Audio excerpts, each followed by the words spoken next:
All right, welcome to the Ozark Ball Museum. Okay, we're going to give you the quick nickel tour.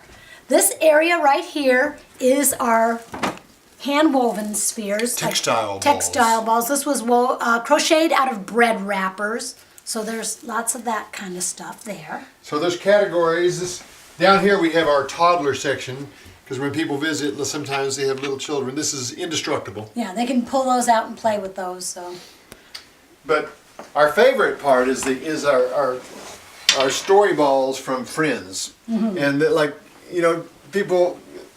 For instance, people in an apartment complex, they all collected all their little vegetable stickers. For 7 years. 7 years. And so that's the kind of thing we like. A park ranger caught a snake and made us a ball out of the snake skin. Let's see, a friend had collected cat hair for years. It's solid. Solid cat hair.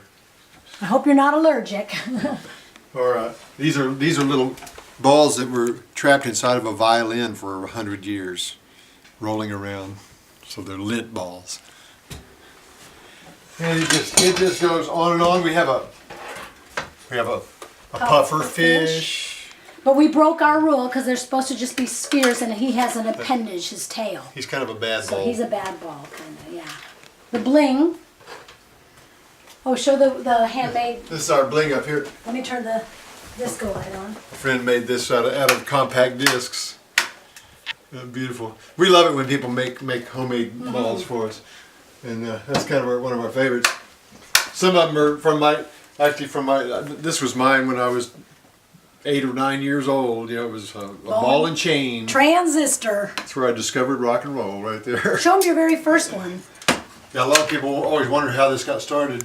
This was the ball that started the whole thing rolling. This is I'd say it's a counterweight. It's made out of cast iron. To a steamship. And I thought it was beautiful, and it just. I bought it, and then I only had a handful of these things until I met Donna, and then the whole thing snowballed. And actually, our joke is the reason it started is that because we're folk musicians, we needed a retirement plan. We thought we'd be one of those roadside attractions, and we would when we retire, we'd charge $5 or a ball, and we'd sing songs like "Great Balls of Fire," and so we got a plan. You got to have a plan. That's right.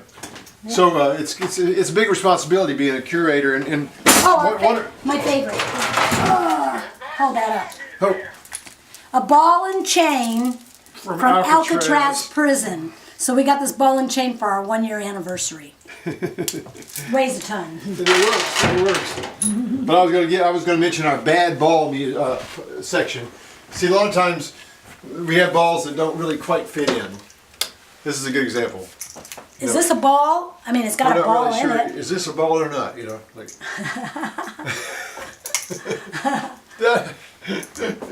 Still working on that.